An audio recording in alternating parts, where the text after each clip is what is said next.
11월까지 집단 면역 형성을 목표로 하는 코로나19 예방접종을 2월부터 시행할 계획입니다. 가장 먼저 백신을 맞는 건 코로나19 환자를 치료하는 의료진들입니다. 어떤 백신을 맞을지는 선택할 수 없고 접종을 거부할 경우 순위에서 밀려나게 됩니다. 네, 드디어 어제 정부가 코로나19 백신 접종 시행 계획을 발표했죠. 제시한 목표는 이렇습니다. 2월부터 9월 사이에 전 국민의 70%에 대해서 1차 무료 접종을 시행하고 11월 내는 그렇게 집단 면역을 형성하겠다, 이런 목표입니다.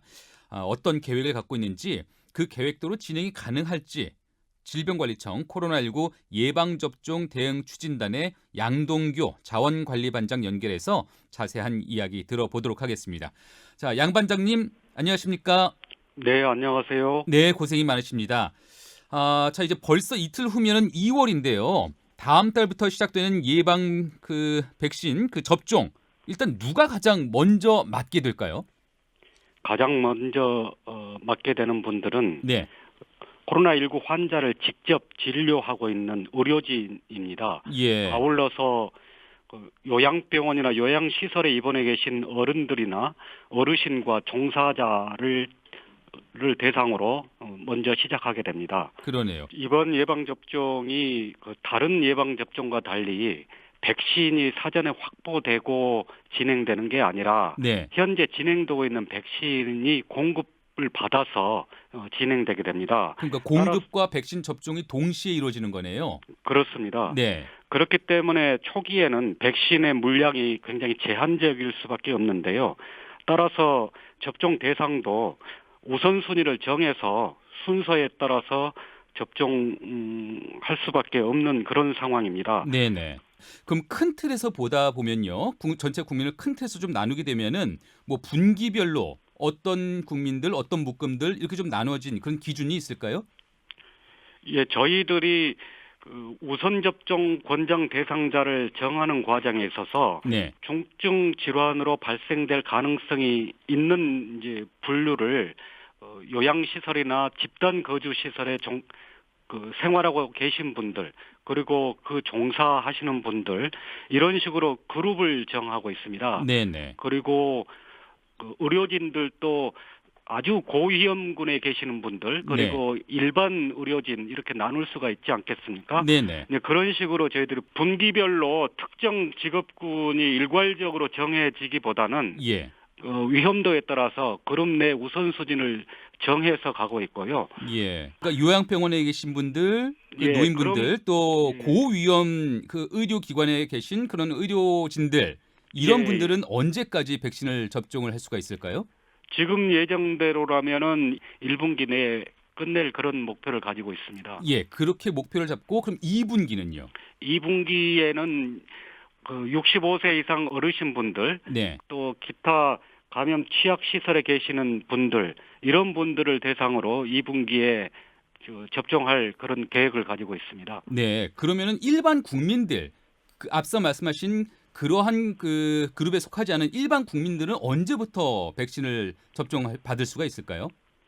예, 저희들 계획에 의하면은 3분기부터는 일반 국민들도 사전 예약을 통해서 접종이 가능할 걸로 그렇게 보여집니다. 예. 그리고 일반 국민들이 접종을 하게 되는 시기에는 아마 사전에 저희들이 접종 가능한 시기를 안내해 드리게 되면은 네. 국민 여러분들께서 누리집 홈페이지나 또는 뭐 전화, 인터넷 예약 등을 통해서 아마 접종을 예약하실 수 있을 걸로 저희들은 계획하고 있습니다. 그러네요. 이제 현재 계약 완료된 물량이 총 5,600만 병이 맞을 수 있는 그 백신이 우리가 확보한 것으로 알고 있는데, 그 네, 백신이라는 게 아직 좀 불확실성이 있잖아요. 그렇습니다. 그래서 제조, 생산, 관리 단계에서 발생하는 그런 변수들도 생각하자면 이것이 과연 충분한 물량인가, 이런 우려가 있거든요. 이 5,600만 명은 전 국민에 대해서 약 108% 정도 됩니다. 네. 그래서 통상적으로 얘기되는 집단 면역을 형성하는 데는 충분한 물량일 걸로 보여지고 있습니다. 네. 특히 현재 임상 자료에 근거가 불충분한 18세 미만 소아청소년이나 아니면 임신부 등을 제외하면은 집단 면역 확보에는 충분한 물량이라고 보여지는데요. 저희들이 추가적인 물량 확보에 대해서도 계속 검토해 나가고 있습니다. 그러네요. 노바박스 백신에 대해서도 저희들이 계약을 추진하고 있다는 말씀을 드리겠습니다. 네네. 자, 이제 그러면 개별 백신을 두고도 궁금한 것들이 많아서 그 부분도 한번 여쭤볼게요. 당장 1분기에 도입할 예정인 그 아스트라제네카 독일에서 생산 차질 문제가 좀 있기도 했었고요. 또 고령층에게는 효과가 없다 이런 논란도 있었습니다. 이게 우리는 1분기에 이게 확실하게 도입이 돼서 접종이 이루어질까요? 네, 아스트라제네카의 생산과 관련해서는 먼저 우리나라에 공급되는 아스트라제네카 제품은 알고 계시겠지만은 우리나라 기업에서 위탁 생산하는 물량이 저희들에게 공급됩니다. 네, 네. 그래서 외국에서의 생산 차질 문제는 아직까지 저희들에게 영향을 미치지 않을 것 같고요. 네. 고령층에 대한 효과성 문제는 영국 등 많은 나라에서 65세 이상에 대해서도 이미 접종이 이루어지고 있기는 합니다. 네. 그뿐만이 아니라 우리나라의 식약처에서도 안전성이나 효능 이런 검토를 통해서 아마 허가를 결정할 거고 그러한 허가 상황에 따라서 다양한 변수를 좀 고려하면서 접종 계획을 계속적으로 보완해 나갈 그런 생각입니다. 네, 다른 백신도 짚어볼게요. 이게 화이자나 모더나 같은 경우도 이게 처음 시도되는 유형이다 보니까 뭐 두려움이 없진 않은데 미국에서는 의료진이 화이자 백신을 맞고 이상 반응을 보이다가 숨지는 사건이 있었다고 해요. 그래서 뭐 조사가 진행 중이긴 한 것 같은데 괜찮을까요? 모든 지금 개발되고 공급되고 있는 백신이 100% 완전하다고 말씀하시지는 않습니다. 네. 뭐 크고 작은 통증이라든지 아니면 그 접종 부위에 발적이 일어난다든가 아니면은 발열이 일어나는 등 여러 가지 크고 작은 이상 반응이 생기는데요. 저희들이 파악한 바로는 백신과 그런 중증 이상 반응 간의 인과성이 명확히 드러나는 것은 아직은 없는 걸로 저희들이 보고 있고요. 네네. 다만 계속적으로 이런 그 이상 반응 사례가 보도되고 있기 때문에 해외의 이상 반응 동향을 계속적으로 저희들이 분석하고 모니터링하고 있습니다. 네. 그리고 우리나라에서도 접종이 시작되게 되면은 이상 반응에 대한 발생에 대해서 뭐 신고 체계를 마련한다든가 능동적으로 저희들 감시하는 그런 그 체계를 갖추려고 하고 있습니다. 접종 후에도 네. 최소 한 15분 그리고 한 30분 정도의 관찰을 하면서 대기할 수 있는 그런 시 공간을 확보하는 그런 체계를 갖추고 있습니다. 예. 그렇게 해서 혹시라도 이상 반응이 있다면은 그 대상자에 대해서는 어떻게 정부가 책임을 집니까?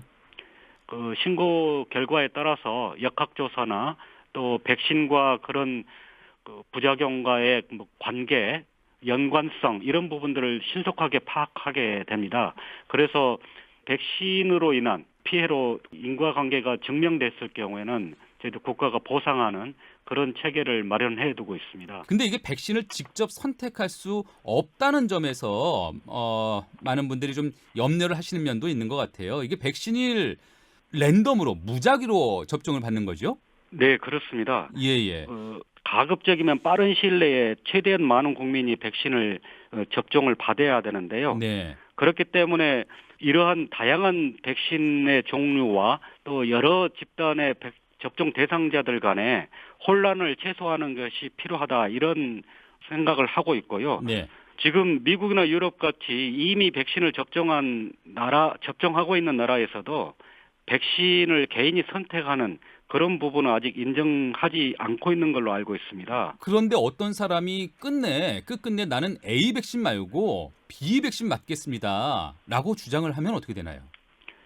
예방접종은 기본적으로 국가에서 강제하는 것이 아니라 또 개인이 자발적으로 접종 의사를 밝혀야 가능합니다. 네. 그랬을 때 특정 백신을 거부하는 경우도 있을 수 있는데요. 네네. 그럴 경우에는 저희들이 가장 후순위로 아마 가게 되는 그런 방식을 저희들이 검토하고 있습니다. 그러네요. 자, 이렇게 계약한 백신들을 잘 받는다고 해도 접종할 때까지 잘 운송하고 또 관리하는 게 중요한 문제지 않겠습니까? 잘 될까 하는 염려도 있는 것 같습니다. 이 부분에 대한 준비는 어떻게 진행이 되고 있습니까? 전체적으로 적정 온도를 유지하는 유통 보관 체계를 마련하는 것이 굉장히 중요합니다. 네네.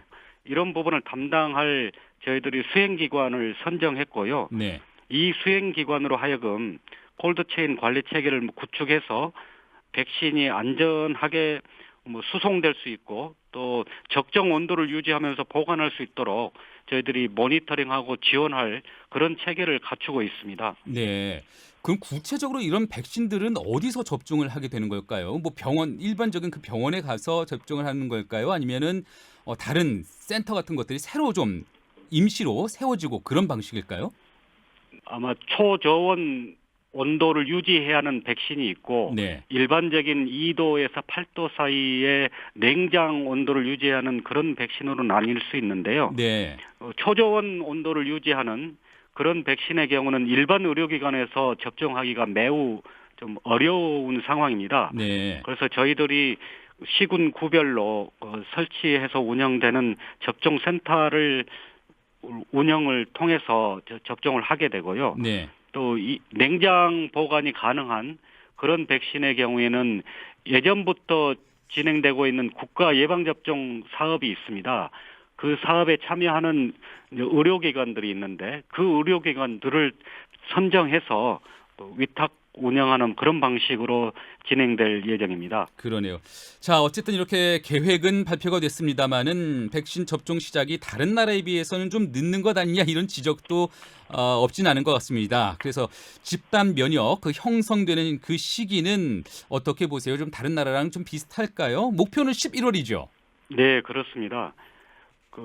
사실상 전 세계적으로 백신의 공급이나 이런 부분들의 불확실성이 많기 때문에 네. 단순하게 외국과 그 시기를 비교하기는 좀 어려운 것 같고요. 다만 저희들이 파악한 바로는 외국의 경우에도 대부분 3분기 또는 4분기 정도를 집단 면역 형성의 시기로 예측하고 있는 것 같습니다. 네. 저희들도 11월에 집단 면역 형성을 목표로 하고 있기 때문에 그것을 위해서는 많은 국민들께서 예방접종에 참여하시는 것이 필요하다고 그렇게 생각을 합니다. 알겠습니다. 자, 양동규 반장님 오늘 말씀, 친절한 말씀 감사합니다. 말씀 여기까지 듣도록 할게요. 네, 고맙습니다. 네, 지금까지 질병관리청 코로나19 예방접종 대응 추진단 양동규 자원관리반장이었습니다. 김현정의 뉴스쇼는 청취자 여러분의 참여로 이루어집니다. 트위터, 페이스북, 레인보우 게시판, 그리고 단문 50원, 장문 100원의 유료 문자 샵 1212, 우물정 1212 통해 참여하실 수 있습니다. 김현정의 뉴스쇼, 여러분과 함께 만듭니다.